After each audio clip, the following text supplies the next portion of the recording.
Kumusta po kayo mga ginigiliw kong tagapakinig? Muli po ay narito tayo para sa isa na namang kwento ng kababalaghan. At tulad po ng dati ay hangad ko pong lagi na sana'y abutan po kayo ng pagtatanghal na ito na nasa mabuti pong kalagayan, ligtas sa anumang uri ng kapamakan at karamdaman. Isa rin ako sa masugid niyong tagapakinig. May isang taon na rin yata akong sumusbaybay sa inyong mga kwento. At hindi po nalalayo ang karamihan sa mga kwentong napakinggan ko sa mga naging karanasan ng ilan sa aming kamag-anak doon sa probinsya. Tulad na lamang sa nangyari sa kapatid ng nanay ko na si Tio Nanding, kung saan ay muntik na siyang napahamak. Ayon sa kanya, edad 15 siya nang maranasan ang nakakatakot na pangyayaring iyon. Isinama umano siya ng isa nilang pinsan na si Tio Conrad at kaibigan nito na si Undo para magtrabaho sa kabilang bayan, kung saan kasi mayroong nagpapaani noon ay nagpupunta sila at nakikitrabaho dahil na rin sa hirap ng kanilang pamumuhay. Ang problema lang, wala silang kamalay-malay na ang napuntahan pala nilang lugar ay pinamumugaran ng angkan ng mga aswang. Pero kwento ng chewing ko, una pa lang ay kinukutuban na raw siya ng hindi maganda dahil malimit niyang mapansin ang karamihan ng kanilang kasama doon na masamang nakatitig sa kanila. Mga titig umanong napakatalim na talagang maiilang ka. Bukod doon, napapansin rin niya ang mga itong nagbubulungan, bagay na hindi talaga niya nagugustuhan. At nang huminto sila para kumain ng tanghalian, ay binigyan umano sila ng hiwalay na pagkain, na nagtaka naman sila kung bakit iba ang kanilang pagkain kumpara sa mga karamihang naroon. At ang isa pang ipinagduda nila ay nang kanila nang tikman iyon, wala umano iyong kalasa-lasa na napakatabang. At nung mga bandang hapon na, kung kailan matatapos na sila sa pagtatrabaho ng araw na iyon, ay napansin nilang tila lalo namang sumisigla ang mga tao roon, na tila ba kabaliktaran. Pagkat silang tatlo ay pawang mga pagod na, at talong tumindi pa ang nararamdaman nilang takot nang sabihin ng nagpapatrabaho na doon na raw sila matulog, pagkat maaga daw silang magsisimula sa kinabukasan at hindi daw muna siya magbibigay ng upa. Pero nung mga sandaling iyon ay iba na talaga ang pakiramdam nilang tatlo.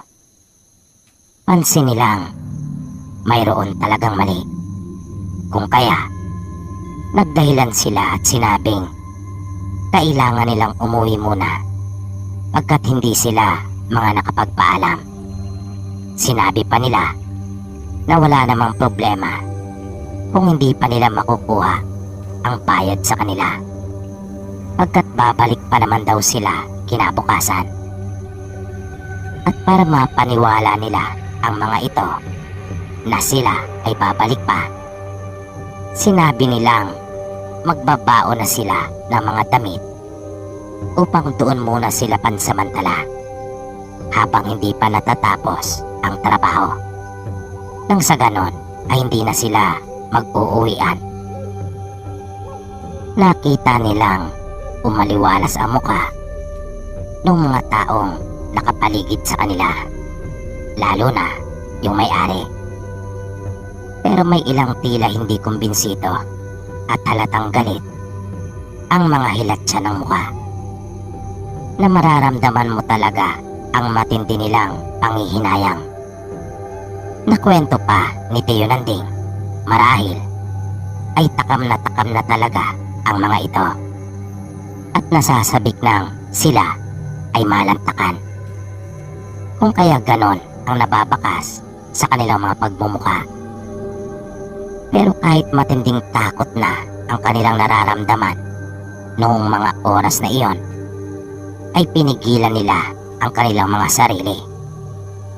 Nagpanggap pa rin silang walang iba at masamang nararamdaman, na umakto lang sila ng normal at patay mali siya lang. Pagpapatuloy pa ng kapatid ni nanay, may napansin pa nga raw siyang isa sa mga naroon ang tila hindi na napigilan ang sarili, na talagang nailabas nito ang kanyang dila at tumulo pa ang laway. Pero nagkunyari siyang hindi niya iyon nakita. Sinamantala nila ang pagkakataon habang may liwanag pa. Nagpaalam na sila at sinabing aagahan na lang nila sa kinabukasan. Nang makalayo sila ng bahagya, ay nagmadali na sila. Patakbo nilang tinahak ang daan palabas ng kalsada. At habang binabagtas nila ang makipot na daang iyon, ay nag-uusap silang tatlo. At iisa lang pala ang kanilang mga kutob, na hindi mga karaniwang tao ang kanilang napuntahan, kundi mga aswang.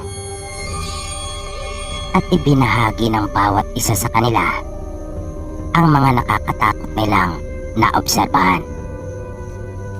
Nakauwi naman sila ng matiwasay sa kanilang mga tahanan. Pero simula noon ay hindi na sila nagpunta pa sa lugar na iyon. Iniwasan na talaga nilang magawi pa doon. At hindi rin sila nang hinayang sa upa na hindi nila nakuha. Sabi pa ng tiyuhin ko, aanin naman nila ang perang iyon kung ang kapalit naman ay mga buhay nila, na para sa kanya ay hindi rin naman nila mapapakinabangan ang pera na iyon, pagkat siguradong mga papahamak lang sila.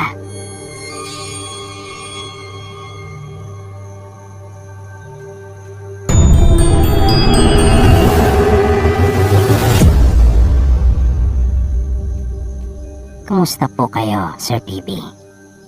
Ako po, si Chris. Ipinanganak ako sa probinsya. Pero dito na po ako sa Laguna lumaki.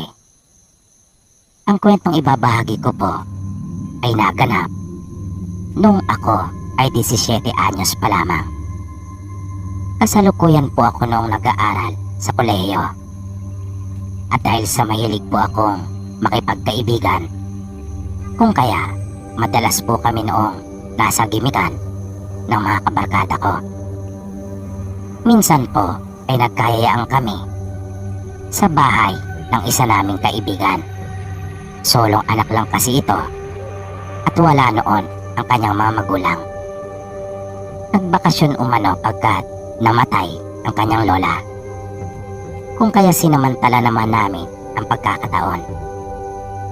Bali 7 kaming lahat noon, Sir Bibi. May 3 kaming kasamang babae. Tapos 4 naman kaming mga lalaki. Maaga pa kami nang dumating doon sa kanila. Pasado 5:00 pa lang ng hapon at sinimulan kaagad namin ang inuman. Malayo ang tindahan sa kanila. Malawak yung lote nila pero nasa bandang looban ito. At nagsusolo lang ang bahay nila doon. Kaya nang bumili kami ay dinamihan na namin. Pagkat ayaw naming magpabalik-balik dahil sa medyo malayo nga. Nung nasa malaking tindahan kami sa gilid ng kalsada ay may nakasabay kami noong isang lalaki na naroon din siya at nakatayo. Pinagmamasdan niya kami at tahimik lamang itong nakatingin sa amin. Titig na titig ito, lalo na kay Rika. Bata pa yung lalaki, tansya ko. Ay mga magte-30 pa lamang ito. Dahil sa hindi ko nagustuhan yung paraan ng pagkakatitig niya sa isa naming kasamang babae, kung kaya pumagit na ako. Na aking sinadyang harangan talaga yung lalaki. At nang lingunin ko ito, ay nakita kong nagalit siya sa akin. At ako naman ang pinukulan ng matalim niyang tingin. Hindi ko naman iyon masyadong pinansin. Dahil naisip kong wala din naman siyang magagawa. Pagkat marami kami at nag-iisa lang siya. Kaya naisip kong hindi naman siya siguro gagawa o mag-uumpisa ng gulo. Hanggang sa matapos na kami, ay napansin kong nanatili lang siya doon sa kanyang kinatatayuan. At masama pa rin itong nakatingin. Sa inis ko, ay nakipagtitigan na ako sa kanya. Pero hindi niya iniiwas ang tingin sa akin. Talagang matapang ito. At nakipagmatigasan sa akin. Hanggang sa ako na rin mismo ang sumuko. Nang makaramdam ako ng init. Talagang para akong napaso. Kung kaya, inalis ko na at binawi ang pagkakatitig ko sa kanya. Dahil doon, ay nagtaka talaga ako kung paano nangyari iyon. Kaya habang naglalakad, ay kinuwento ko sa kanila yung aking naranasan doon sa lalaki. Ngunit tulad ng inaasahan ko, ay kanila lang akong pinagtawanan. At gumagawa na naman daw ako ng kwento. Dahil ako ang pinaka-joker sa aming magbabarkada. Kung kaya inaasahan ko nang hindi talaga sila maniniwala sa akin. Pero dahil sa noon lang ako nakaranas ng ganon, kung kaya hindi ko napigilan ang sarili kong magkwento sa kanila. Pagbalik namin sa bahay, ay sinimulan na nga kaagad namin ang inuman. Nagluto din kami ng pulutan. Nagpatugtog din kami noon at medyo may kalakasan iyon. Pagkat naisip naming wala namang magagalit, pagkat wala naman silang katabi doon. Mabilis na lumipas ang oras. Nang mga alas 10 pasado na, ay bigla na lang kumalabog ang kanilang bubungan.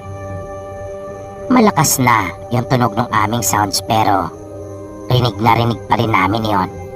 Sa unang pagkakataon ay hindi muna namin masyadong pinansin yon, pagkat nagkakatuwaan at nagkakasiyaan kami. Ngunit makalipas lamang ang ilang sandali ay muli na namang naulit iyon, na talagang napatayo na kami. Dahil parang hindi lang iisang bato ang tumama sa kanilang bubungan. Sumilip pa muna kami sa may bintana ngunit wala kaming nakita. Pagkat limitado lamang ang naaabot ng liwanag ng kanilang bahay. Binuksan ng kaibigan namin ang kanilang pintuan at doon siya sumilip. Wala rin siyang nakita. Kung kaya, kanya na lamang isinira iyon.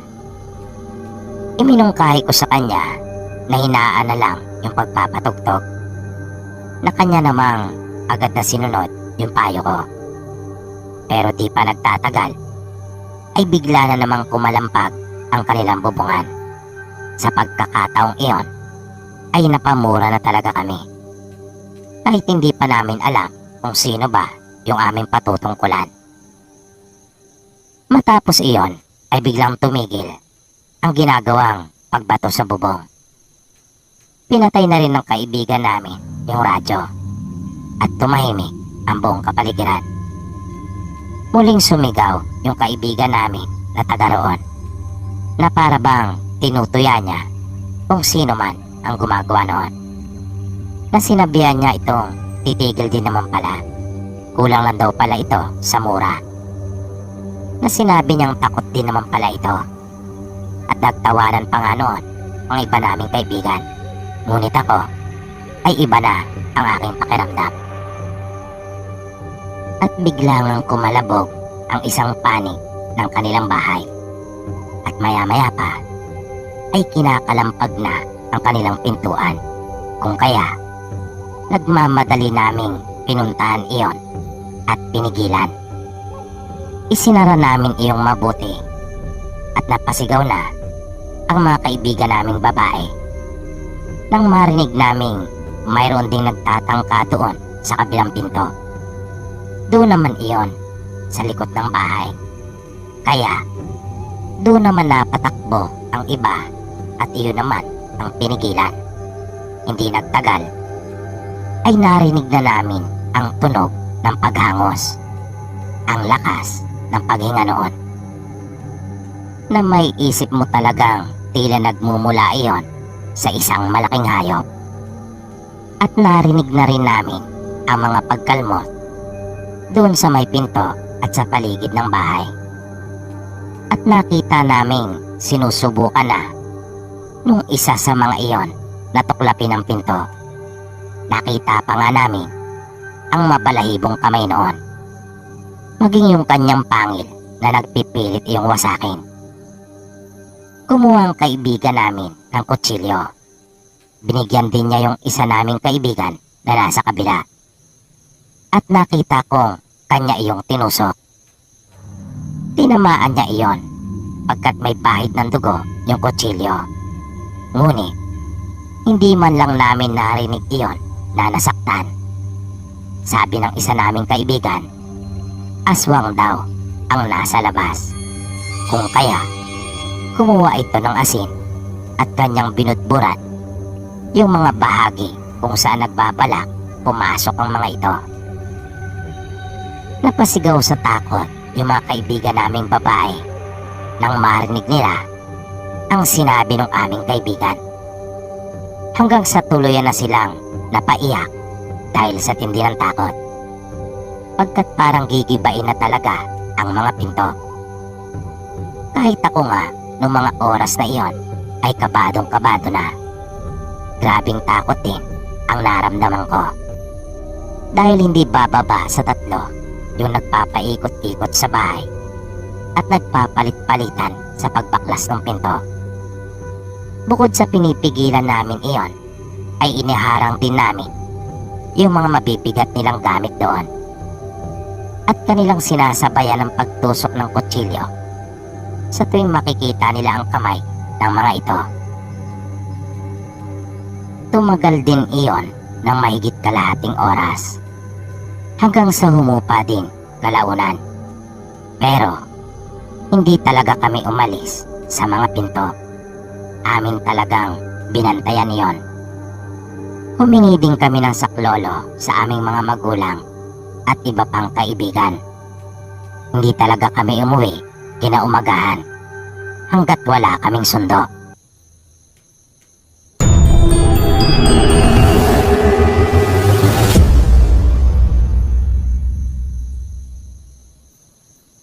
Tawagin mo na lang ako sa pangalang Marie. Nais ko sanang ibahagi sa inyo yung naging karanasan ng lola at kapatid ng nanay ko. Sila po kasi noon ay may munting negosyo doon sa kanilang probinsya. Gumagawa po sila ng bayong at sombrero na yari po sa buri. At dahil po sa kanilang produkto, kung kaya, kung saan-saan sila nakakarating na lugar dahil sa pagtitinda noon. Kanila po kasi inilalako iyon. Kung kaya, ang buong probinsya nga nila ay kanila nang nalibot dahil sa pagtitinda ng bayong at sombrero. Minsan ay naisip nilang mag-ina na magpunta naman sa karatig lalawigan para subukan na doon naman itinda yung kanilang produkto. At ang isa pa nilang plano ay ang magkaroon doon ng suki na pwede nilang mapagbagsakan ng kanilang mga paninda. Tiwala silang mag-ina na may magkakagusto sa kanilang mga produkto pagkat magaganda ang mga iyon at matibay ang pagkakagawa. Kaya nang makagawa na sila ng kanilang mga dadalhin, ay bumiyahe na sila lola. Una silang dumaong noon sa may Katiklan. At tuwang-tuwa ang tiyahin ko pagkat doon pa lang daw sa pier ay mayroon na kaagad nagbuena mano. Kaya sa halip na sumakay na ng bus papunta sa kanilang destinasyon, ay naisipan nilang maglako na muna doon.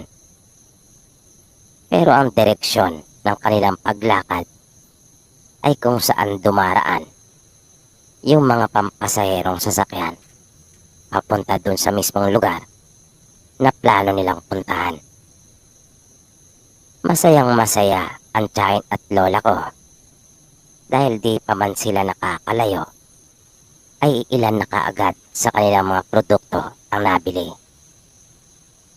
At nang abuti ng gutom ay doon lang rin sila kumain sa mga karinderyang kanilang nadaanan. Hanggang sa nawili na nga sila kapwa sa paglalako at isinantabi na muna ang plano na magpunta doon sa orihinal nilang destinasyon. Nung unang gabi nila doon ay naglatag lang sila ng kanilang mahigaan sa paanan ng isang puno na malapit sa plaza at doon na sila natulog. Nang sumunod na araw, nang magtinda na silang muli, ay marami na sa kanilang mga dala ang nabili. Kaya sabi ng tiyahin ko, ay bumalik na raw sila. Ngunit hindi pumayag si lola dahil wala pa silang nakukumbinsi na pwede nilang bagsakan ng maramihan. At nais na rin daw niyang samantalahin yung pagkakataon na marating yung iba't ibang probinsya at lungsod dahil sa naroon na rin naman sila. Bago magtanghali ng sumunod na araw na iyon, ay nagpasya na silang sumakay ng bus at wag na munang maglako pagkat wala na silang maipapakita sa kanilang aaloking tindahan para bagsakan kapag tuluyan na iyong naubos. Nang dumating na sila doon sa lugar, ay una nilang hinagilap ang mga tindahan. Nasabi ng tiyahin ko na hindi naman pala daw nalalayo sa kanilang probinsya yung pinuntahan nila. At parang ibang-iba daw sa mga ikinukwento ng mga taga sa kanila na nakapunta na roon.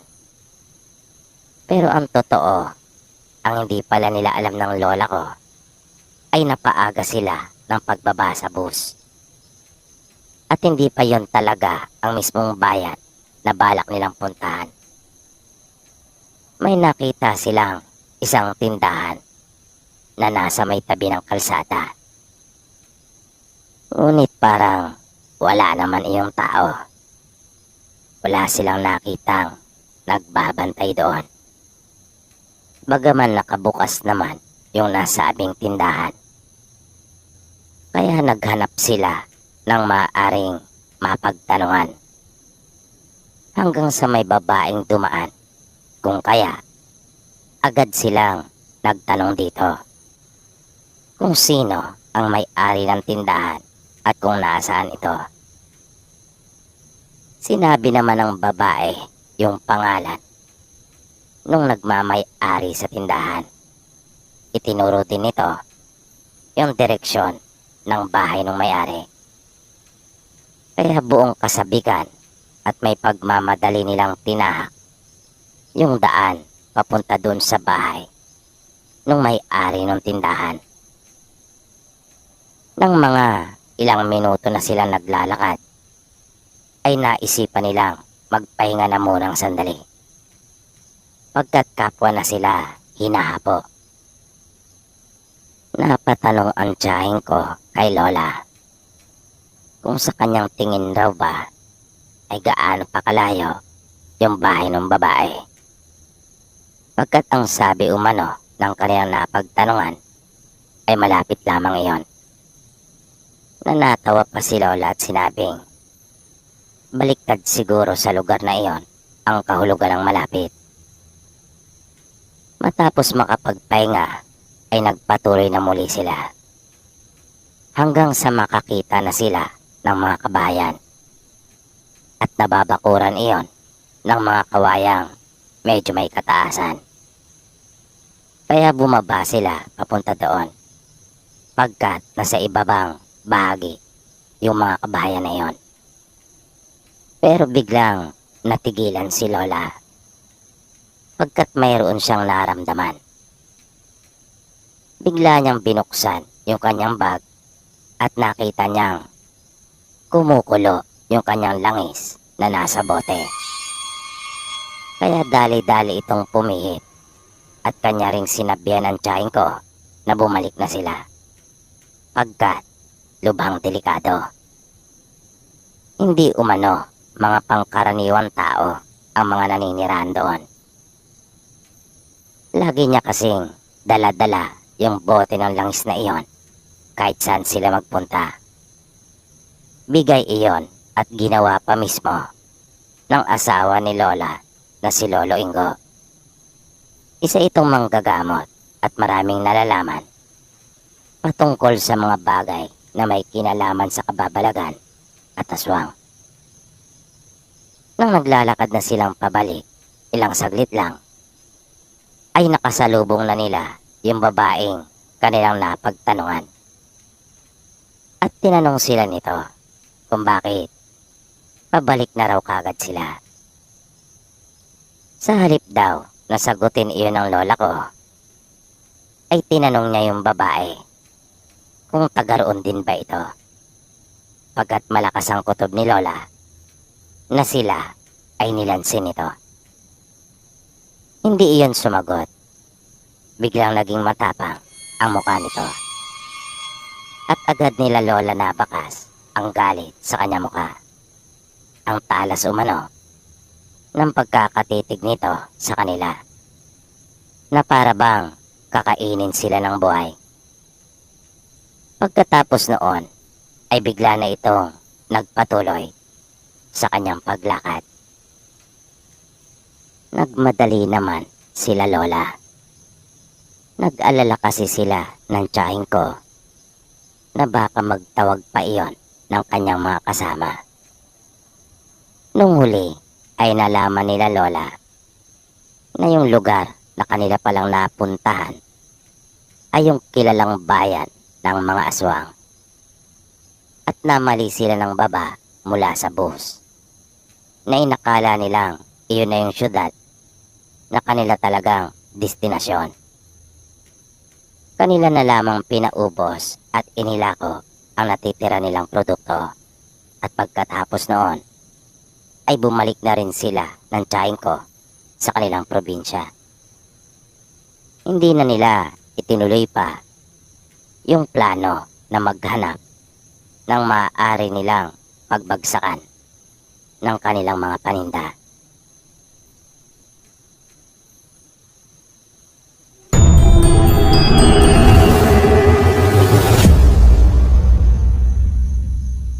Ang sunod naman nating kwento ay karanasan ng isa nating tagapakinig na tatawagin natin sa pangalang Edward. Ayon sa kanya, naglalaan ng 2 hanggang 3 araw ang kanilang kumpanya tuwing summer para sila ay makapag-excursion. Nung panahong iyon, ang napili nilang puntahan ay sa Batangas. Bali 3 malalaking sasakyan silang lahat na pag-aari ng kanilang kumpanya. Nang dumating sila doon sa beach na kanilang papaliguan, ay mga 10:00 pasado pa lamang. Inuna nilang asikasuhin ang mga dalang gamit at inayos sa kanilang mga tutulugang kwarto. Maya-maya ay biglang lumapit si Leslie kay Edward at may ipinakisuyo. Pagkat naiwan daw nito yung kanyang kamera doon sa kanilang sinakyan. Sabi pa nito, naroon naman daw yung isa nilang katrabaho ngunit tulog, kung kaya kanila umano itong hinayaan na muna. Ang tinutukoy ni Leslie ay yung bagong pasok sa kanilang kumpanya na si Benji. Mabilis namang tumalima si Edward sa pakisuyong iyon ni Leslie at agad niyang tinungo yung sasakyan.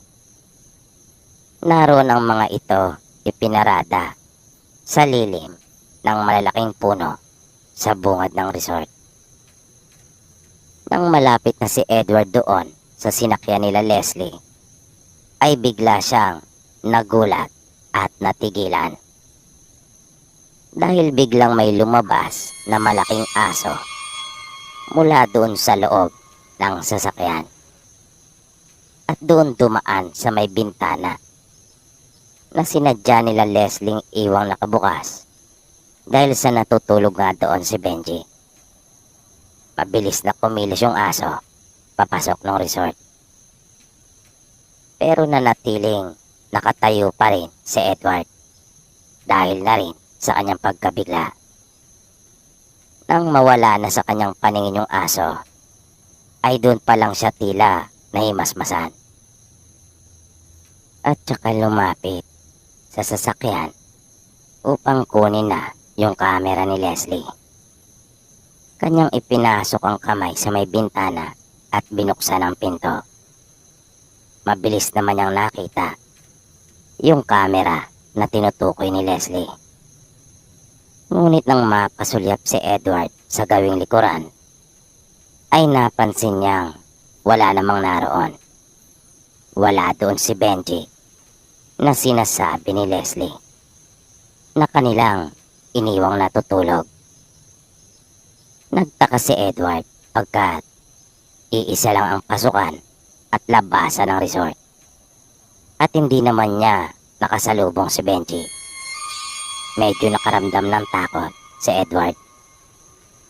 At pagbalik niya sa loob ng resort, ay lalo pa siyang kinilabutan. Pagkat nakita niyang naroon na si Benji. Ayon kay Edward, malakas ang kanyang kutob na yung bago nilang katrabaho noon na si Benji ay isang aswang. At siya yung asong nakita niyang lumabas mula doon sa sasakyan. Na dahil sa pangyayaring iyon, ay naniwala na siya na totoo at mayroon talagang mga aswang na may kakayahan silang magpanggap bilang mga hayop. At dito po nagtatapos ang itinampok nating kwento para sa gabing ito. Nawa ay inyong nagustuhan at patuloy nyo pa sanang subaybayan ang mga susunod pa nating kwento.